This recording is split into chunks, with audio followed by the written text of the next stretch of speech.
죽어서 발견된 것을 보게 되었습니다. 저는 그 아이를 보면서 좀 살아 있었으면 좋겠다. 좀 가족이 좀 힘들었지만 뭔가 이유는 정확하게 알 수는 없지만 여러 가지 코인이나 그런 것들로 인해서 컴퓨터 가게를 닫거나 또 여러 가지 또 전기세든지 그런 것들을 내지 못하고 또 여행을 떠났다고 하는데, 어찌됐든 그 모든 상황 가운데서 국민들이 지켜보는 가운데 제발 살아있으면 하는 그런 마음이 저에게뿐만 아니라 모든 분들이 그런 마음이었을 겁니다. 근데 안타깝게도 가족들이 그렇게 시신으로 발견된 것을 오늘 뉴스 속보로 보게 되었습니다. 여러분들, 이런 것들을 보니 참 세상이 얼마나 살기 힘든가, 또 어려운가, 여러 가지 전쟁과 기근, 또 질병, 또 세상에서의 그 어려움들, 말로 다 할 수 없는 그런 힘겨움 속에서 우리는 그렇게 하루하루를 살아가고 있는 것 같습니다. 근데 그 삶 속에서 우리가 어떻게 살아야 될까? 다시금 말씀 안에서 또 말씀을 붙잡고 살아야 되는데, 말씀을 붙잡고 말씀을 의지하며 산다고 하지만 때로는 또 세상의 분주함과 또 바쁨 속에서 그런 것들을 잠깐 잊고 또 그렇게 힘겹게 살아가는 우리의 모습이지 않을까. 오늘 본문으로 돌아와서요. 신명기 전체의 주제가 뭡니까? 오늘 본문 앞장 28장에 축복과 저주의 말씀이 있죠. 말씀에 순종하면 축복을 받고 말씀에 불순종하면 저주를 받는다. 이것은 분명한 하나님의 말씀이죠. 그래서 모든 사람들에게 적용되는 하나님의 원칙입니다. 그래서 오늘 본문 말씀을 통해서 어떻게 하면 하나님의 말씀을 그러면 잘 지킬 수 있을까? 이렇게 어렵고 힘든 세상 속에서 하나님을 의지하고 또 믿음으로 나아가지만 쉽지는 않지만 어떻게 하나님의 말씀을 잘 지킬 수 있을까? 한 4가지 관점에서 한번 살펴보기를 원합니다. 첫 번째로요, 내가 아까 찬송가의 가사처럼 나의 하나님, 나의 하나님, 다윗이 그렇게 고백했던 것처럼 누구의 하나님이 아니라 분명히 나의 하나님이죠. 이 나의 하나님과 날마다 교제하며 또 그렇게 살아야 될 줄로 믿습니다. 오늘 말씀이 하나님께서 이스라엘 백성들과 언약을 맺는 내용이에요. 1절을 다시 한번 보면, 호렙에서 이스라엘 자손과 세우신 언약 외에 여호와께서 모세에게 명령하여 모압 땅에서 그들과 세우신 언약의 말씀은 이러하니라. 이스라엘 백성들이 광야 여정을 거쳐서 요단 동편에 도착했고 또 시내산에서 또 하나님과의 세운 언약이 있었죠.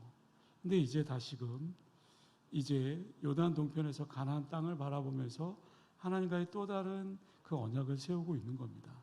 하나님은 이스라엘 백성들이 그 애굽에서 건져내신 후에 시내산에서 그들과 언약을 맺었죠. 40년이 지났어요. 약속의 땅 가나안 땅에 들어가려고 합니다. 그들과 다시 한번 새롭게 언약을 맺고 있습니다. 근데 이 이유를 우리는 좀 더 깊이 한번 생각해 볼 필요가 있겠죠. 왜 이렇게 새롭게 언약을 세우는 걸까? 왜요? 시내산에서 또 언약을 세우시고 이제 가나안 땅에 들어가기 전에 이스라엘 백성들과 다시금 새로운 언약을 세우는데 왜 언약을 세우는 걸까요? 이 의미는 도대체 뭘까요? 사무엘하 17장 14절에 보면 하나님은 다윗을 향해서 마음에 합한 자라라고 그렇게 불렀습니다. 그러면서 자손의 대를 이을 자라고 또 예언의 말씀을 주시면서 이렇게 말합니다. 나는 그 아비가 되고 그는 내 아들이 되느니 저가 만일 죄를 범하면 내가 사람 막대기와 인생 채찍으로 징계하시려니와. 하나님은 말씀하세요. 분명히 순종하고 하나님의 마음을 기쁘게 하는 그 다윗의 자손에 대해서는 내가 그 아비가 되겠다. 내 아들이 되게 하리라. 하지만 그것이 끝이 아니죠. 그들이 죄를 범할 때는 사람 막대기와 인생 채찍으로 징계하겠다 말씀합니다. 이 말씀을 우리 자신에게 적용시키면 어떻게 될까요? 이렇게 적용될 겁니다. 하나님과 나와의 관계 정말 수시로 점검하고 또 확인하고 또 그 말씀의 거울을 비춰서 내 자신이 어떻게 또 그 인생길을 걸어가고 있는지 점검하고 또 살펴볼 필요가 있지 않을까. 여러분, 신앙은 그렇습니다. 과거형이 아니다. 옛날에 잘 믿었다고 또 그렇게 안주하는 그런 신앙이 아니죠. 현재 진행형입니다. 신앙은 쉬지 않는 겁니다. 멈추지 않는 겁니다. 계속해서 말씀에 빗대어서 말씀에 의지해서 앞으로 나아가야 되는 거죠. 절대로 후퇴해서는 안 되는 것이죠. 그래서 오늘의 그 신앙의 그 믿음에 그냥 자족하고 만족하는 그런 신앙이 아니라 내 믿음을 다시 한번 확인하고 또 내 믿음을 점검하고 또 그 믿음을 계속해서 지켜나가야 합니다. 여러분, 신앙은 점검하는 겁니다. 하나님과의 나와의 그 관계가 정말 분명하게 든든히 서가고 있는가 수시로 또 점검해 봐야죠. 고린도전서 10장 12절 말씀이요. 선줄로 생각하는 자는 넘어질까 조심하라. 그렇습니다.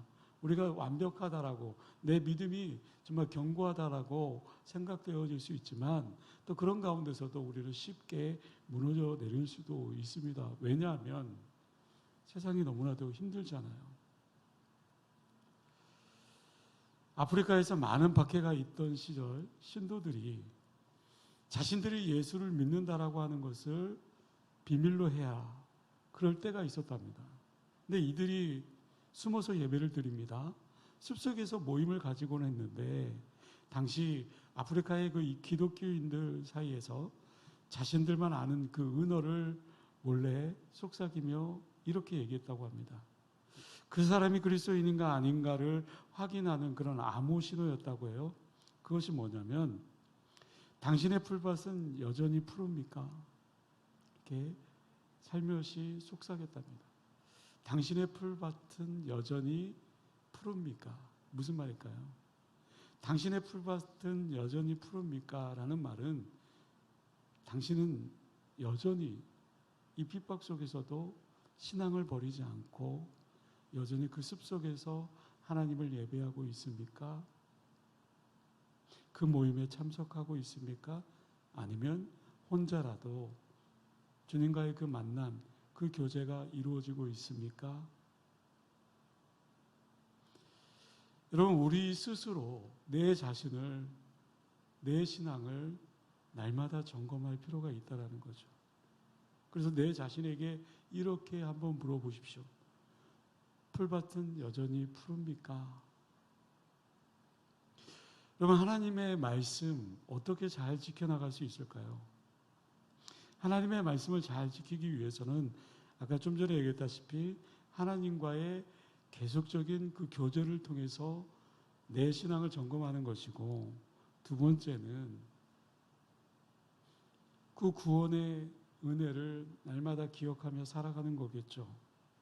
하나님께서 나에게 베풀어 주신 그 구원의 그 은혜를 잊고 살아가는 경우가 많이 있습니다. 세상의 분주함과 힘겨움 속에서 하나님의 은혜를 잊을 수 있어요.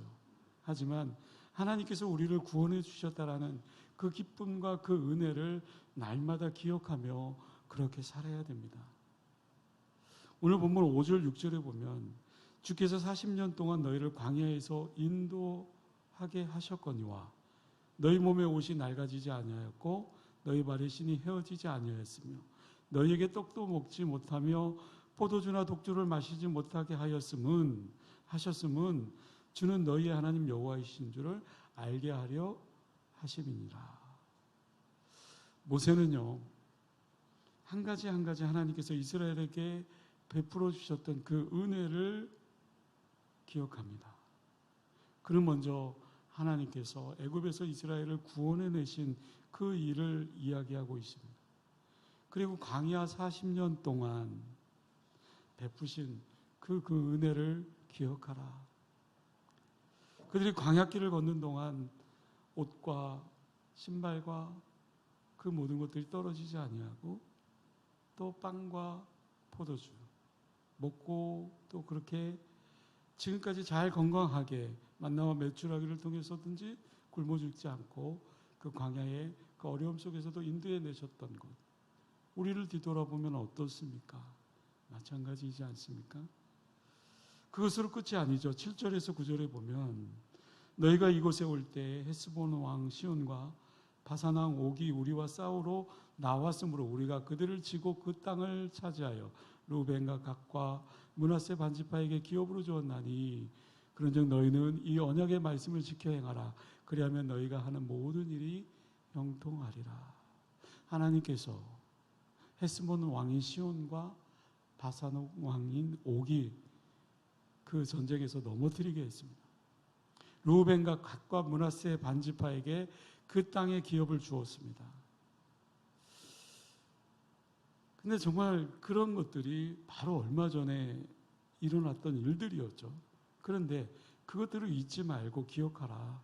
너희가 가나안 땅에 들어가면 하나님이 베풀어 주셨던 구원의 은혜를 잊지 말고 날마다 주님의 은혜를 기억하며 살아가라.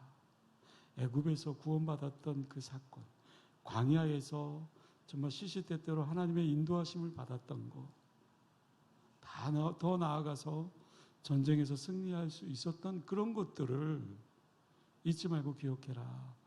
여러분 어떻습니까? 우리의 삶을 뒤돌아보면 모든 것이 은혜였어. 그렇죠? 은혜지 않습니까? 하나님께서 지금까지 인도해 주시지 않았습니까?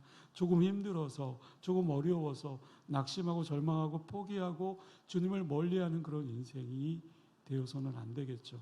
그럴 때일수록 나에게 베풀어 주신 하나님의 은혜가 얼마나 컸던가를, 그 결론이 무엇이었습니까? 9절 말씀에 그런즉 너희는 이 언약의 말씀을 지켜 행하라. 그러면 너희가 하는 일이 모든 일이 형통하리라. 언약의 말씀을 지키래요.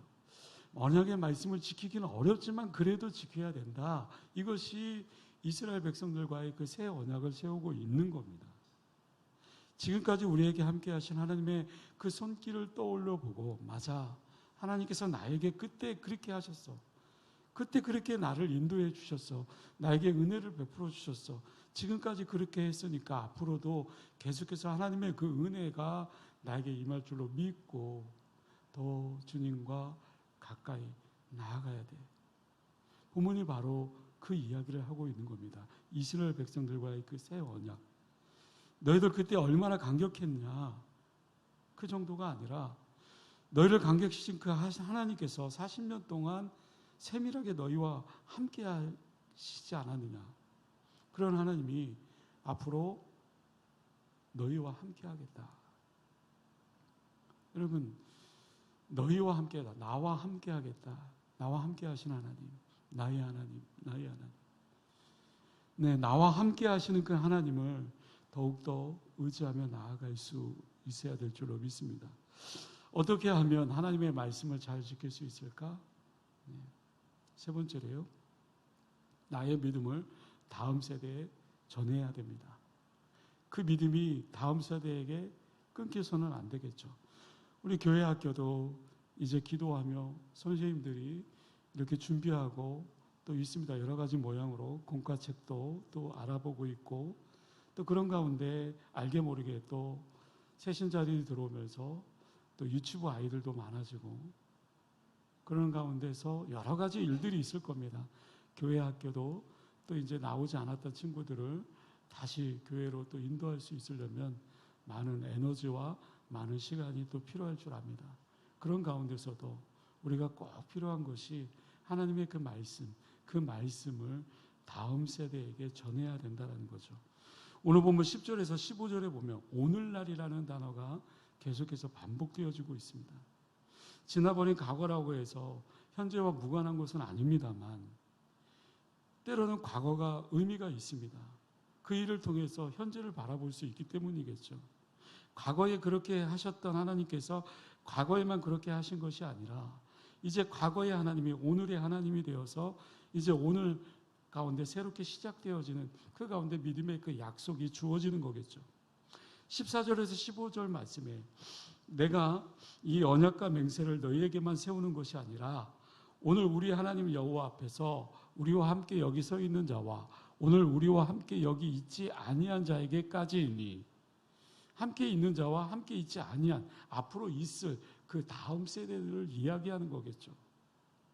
하나님과 언약에 참여해서 맹세해야 된다. 그리고 말씀합니다. 오늘날 우리와 함께 여기 있지 아니한 자에게까지. 이 언약과 이 맹세는요, 우리에게만 맺어지는 그 언약이 아니죠. 여기에 있지 아니한 사람들에게까지 이 언약과 맹세는 계속되어야 된다라는 말씀이죠. 지금 하나님 앞에 서 있는 이스라엘 백성들뿐만 아니라 장차 태어날 그들의 후손, 가나안 땅에 들어가서 가나안 문화에 젖어 있는 그 다음 후손들까지도 그렇게 적용돼야 된다.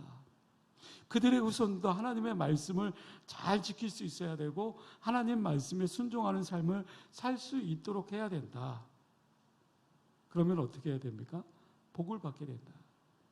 하나님께서 내게 주신 복, 그 은혜가 계속 이어지려면 그 후손에게까지 믿음을 물려줘야 된다. 정말 교회에 젊은이들이 떠나가고 정말 힘든 이 한국 기도의 이 현실 속에서도요, 우리는 어찌해야 됩니까?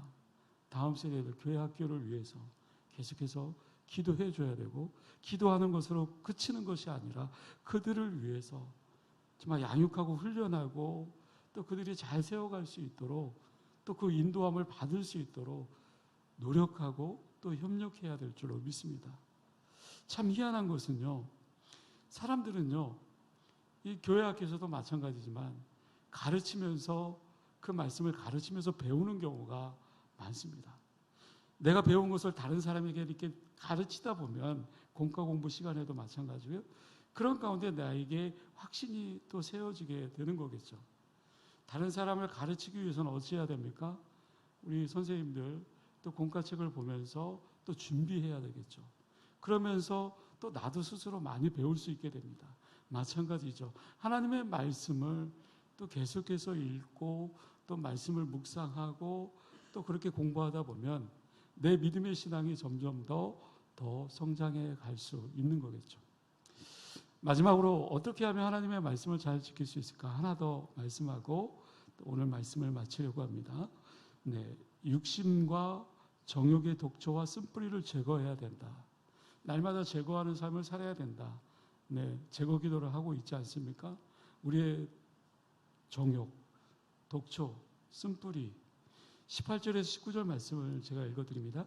너희 중에 남자나 여자나 가족이나 집하나 오늘 그 마음이 우리 하나님 여호와를 떠나서 그 모든 민족의 신들에게 가서 섬길까 염려하며 독초와 쑥의 뿌리가 너희 중에 생겨서 이 저주의 말들을 듣고도 심중에 스스로 복을 빌어 이르기를 내가 내 마음이 완악하여 젖은 것과 마른 것이 멸망할지라도 내게는 평안이 있으리라 할까 함이니라.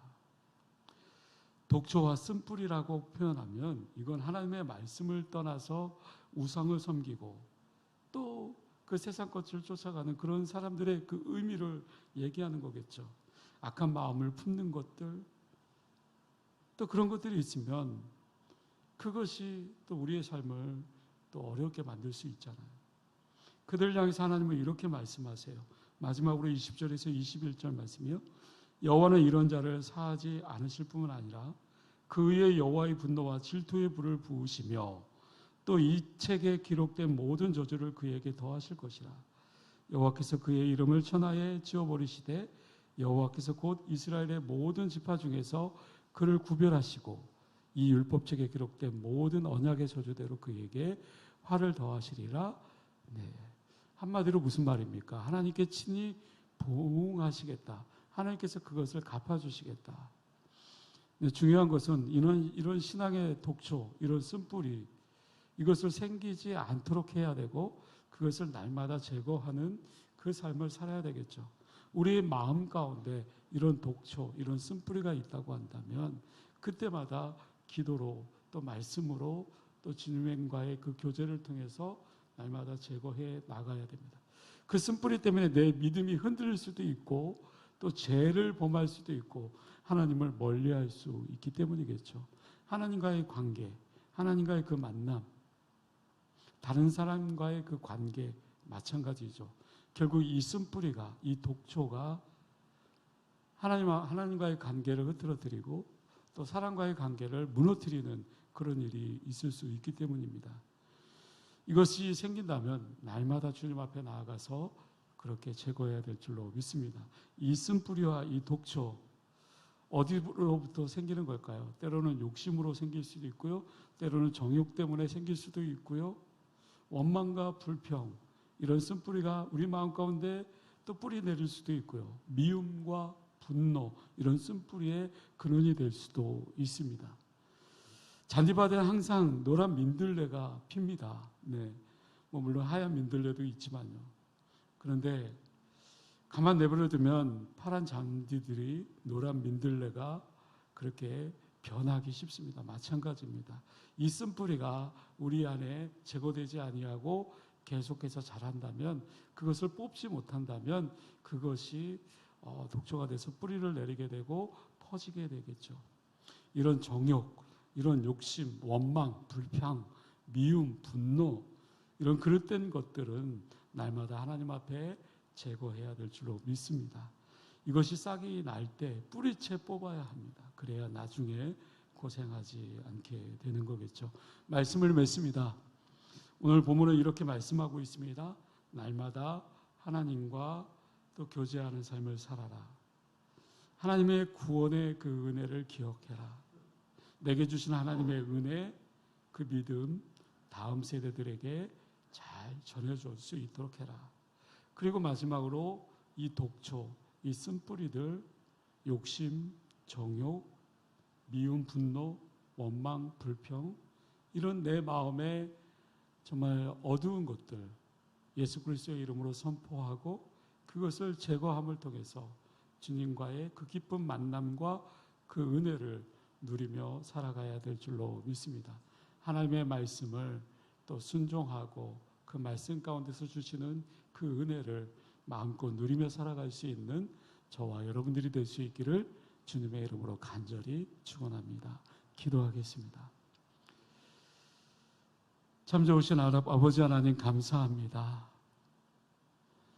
이 밤에 주님의 전에 나와서 하나님의 말씀을 듣고 보니 날마다 하나님과의 그 인격적인 그 만남이 이루어지고 있는지, 바쁘고 분주하고 힘든 세상 속에서, 정말 어두운 이 현실 속에서 내 자신이 믿음으로 또 바르게 서 있는가를 다시 한번 뒤돌아봅니다. 때로는 하나님께서 부어주신 그 은혜가 너무나도 큰데 그 은혜를 잊고 살아가고 있지는 않은지, 어두운 마음들이 내 마음을 지배하고 또 어두운 생각들이 내 머릿속에 또 가득 차 있음으로 말미암아 그것으로 정말 내 인생을 어렵게 만들고 힘들게 만들고 있지는 않은지, 아버지 하나님, 이 밤에 주님께서 우리의 마음과 우리의 생각을 또 주장하여 주시고 또 강하게 붙들어 주셔서 다시 새롭게 또 주님을 기쁨으로 찬양하며 나아갈 수 있는 은혜를 허락하여 주시고, 하나님의 그 은혜와 믿음을 다음 세대들에게 얼마만큼 전수해 줄 수 있는가, 또 이 밤에 엎드려 기도할 때 정말 우리 모두가 정말 다음 세대를 향한 그런 마음들이 더 뜨거워지게 하여 주시고 그 마음들이 정말 행함을 통해서 드러날 수 있도록 은혜를 베풀어 주시고, 그래서 더욱더 든든히 서갈 수 있는 아름답고 복된 교회가 되어줄 수 있도록 주님 함께하여 주옵소서. 감사드리오며 예수님의 이름으로 기도드리옵나이다. 아멘.